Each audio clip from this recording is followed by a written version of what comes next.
ndusire bro kale umundu lumulayi omukwalafu life update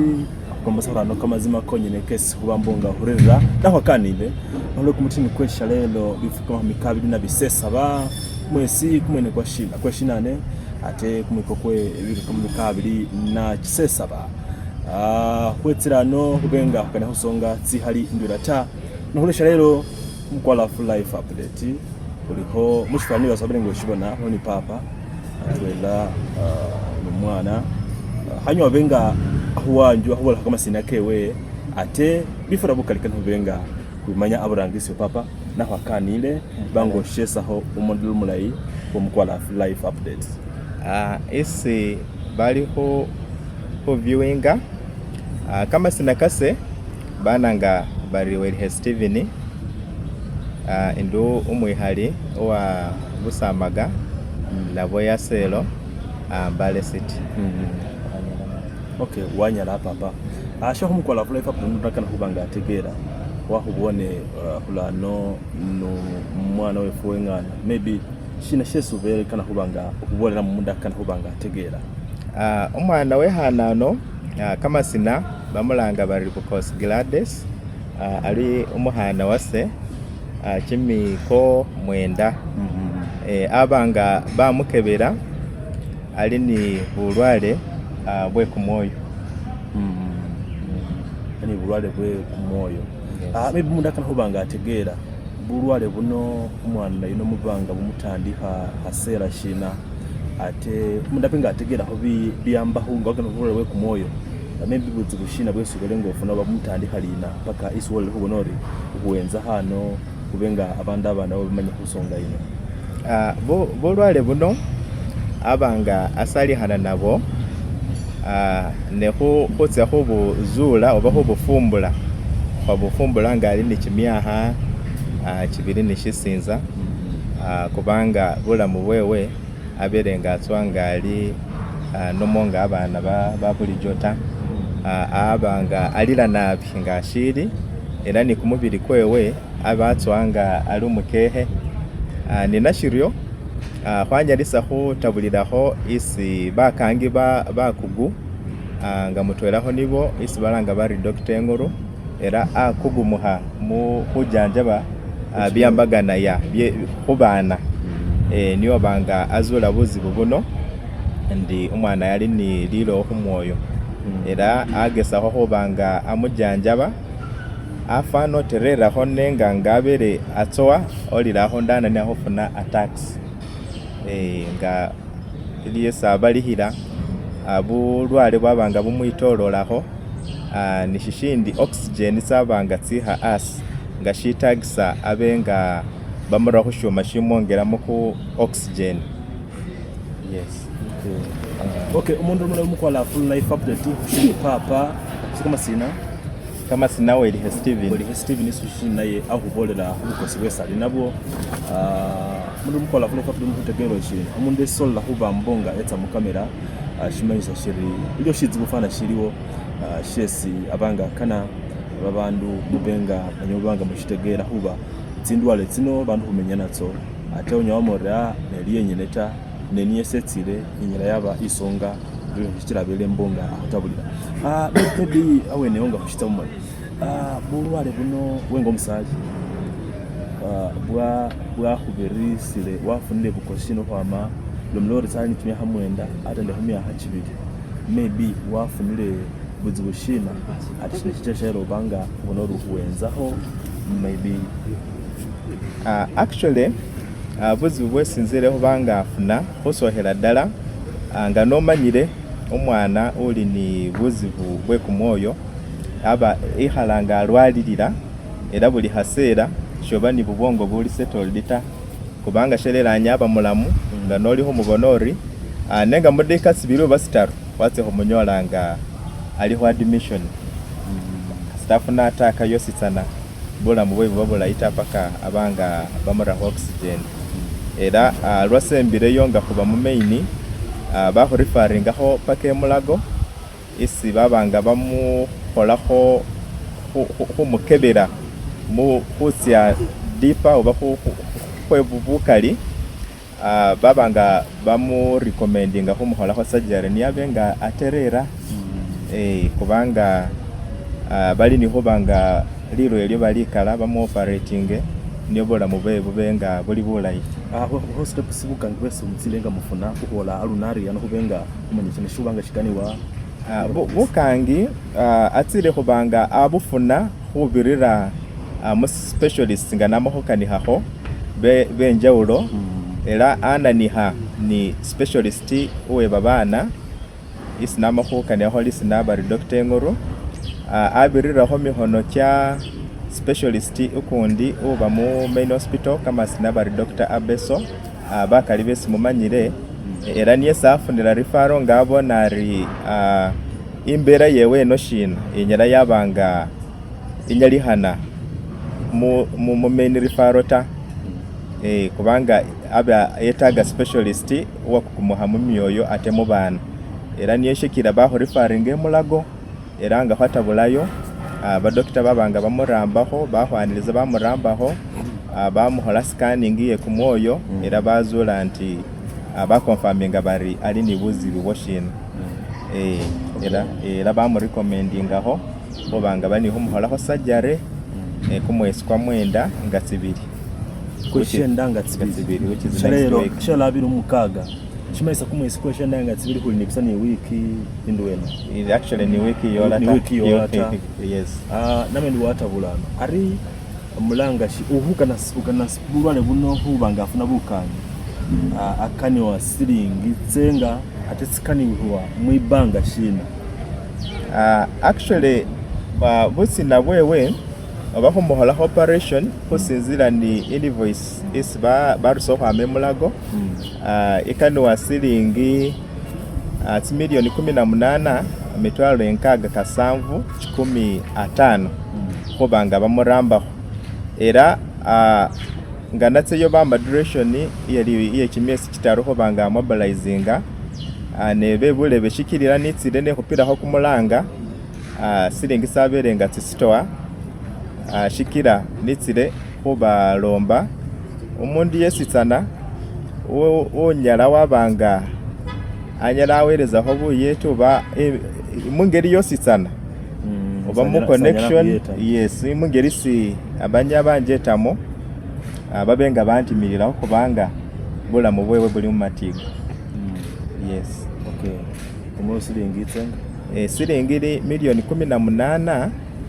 mitwalo inkaga mu musanvu ni nusu 15 okay sa Uganda okay mundu mukola full life update kushini papa akubolera kuko sisalimo abo mwana wewe unibwale bwe kumoyo ela imbela ngabirenga kisonzola nga nubele mbonga nurekeresa maybe yawe ne oshina mushitsi bushinonga shakwira rumanyire na kurebandi wanyowa hubango lihoni kuita husabuye tibu wabele mbongo lemelera ili abantu bese onyo hubango tabulira habanga bahuyeta homanya manyiro hulo mu wiki atambire ndwera watandia hali hubusa holi pese leso lihona wamo meliramireho na milioni zose 18 izilota ili abantu benja uleso bonori maybe banyana abaga bahuyeta sinyo wapira kumulanga specifically uba kuri husaba general public ondo so banga bahuyeta nyo lalo mori maybe ili omuntu shiruna shirebe musale oba nanu bomurangiriso OTC soromoro banyana huyeta and lino shikuruta actually inaira husima hosi bo babanga basobosa ku ntimiriraho ngawe neo simbera tsa sonehere erenda nani hani Link Child Foundation inaira husima ho kali Impact Ministries inaira husima ho kali isi Wali Primary School alumni inaira husima ho kali isi St. Francis Bamasaba Medical Alumni Association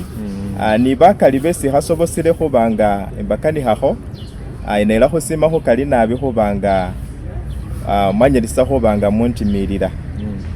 ni kumulanga kuno ngopira ba MPs ba region yese Eastern ni baholu besi kanisa baholu batimisa businesses for example nga BAM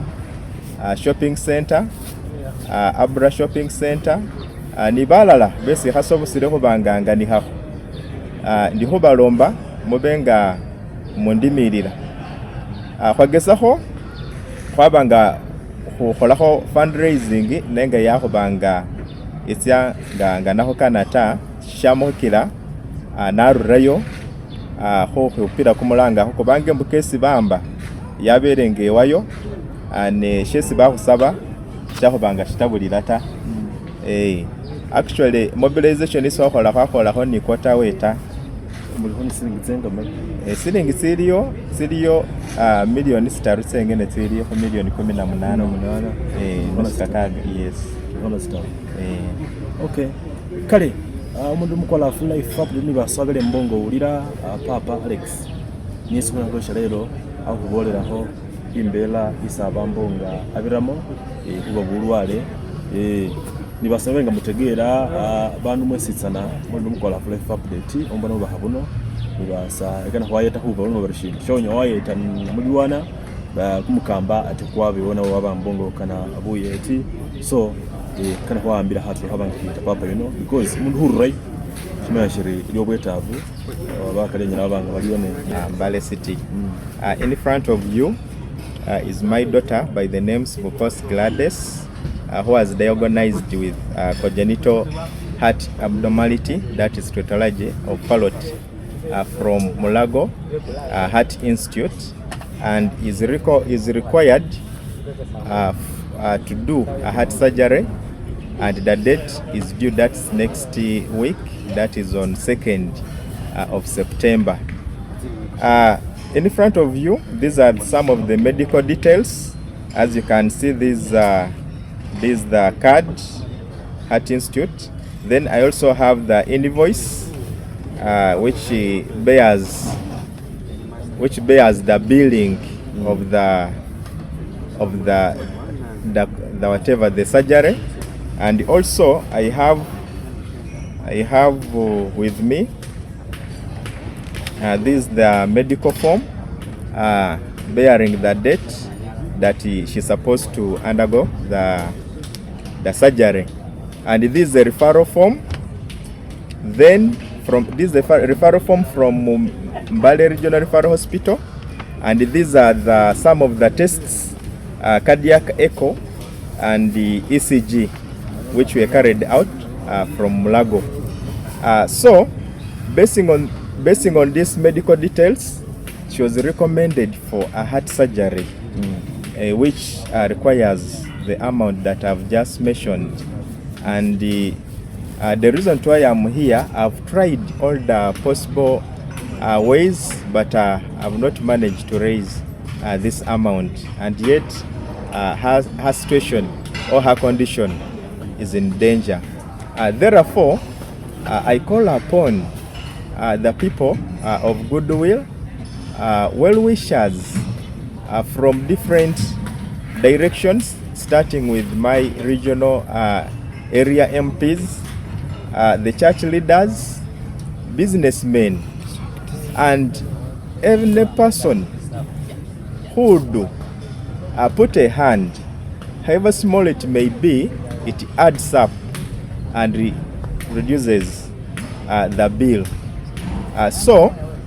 I call upon people of goodwill who can run up to this situation so that her life can be saved. Okay, the viewers of Mukwala Full Life Update, maybe as we wind up, maybe give us the address or how can a person locate or anyone want to send any contribution, which number, bank account or phone contacts as we wind up. For any kind of support, you can reach to me on MTN line, that is 07738 99 027, and for Airtel line, you can reach up to me on 070 55 44 074. All those lines are in the names of Welihe Steven. That's my name. Okay. Okay, to the viewers of Mkwala Full Life Update, I think you have been following us on TikTok. You can get us on TikTok or YouTube channel. I've been having Mr. Alexi. I'm Welihe Steven. Welihe Steven, I mean. Yeah, a resident of Busamaga. Resident of Busamaga. Naboya Cell, that is Mbale City. Mbale City. Has been explained to us the situation her daughter is going through. They need over 18 million to do the heart surgery on her daughter. So we appeal to the general public and all the concerned people to come and help her so that we can save the life of Gladys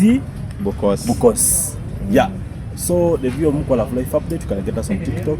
on YouTube, and as social media channels to know the details, because he has given us the contact, or you can even inbox me, I direct you to him. With that, we end there. I sign out. I remain Mkwala.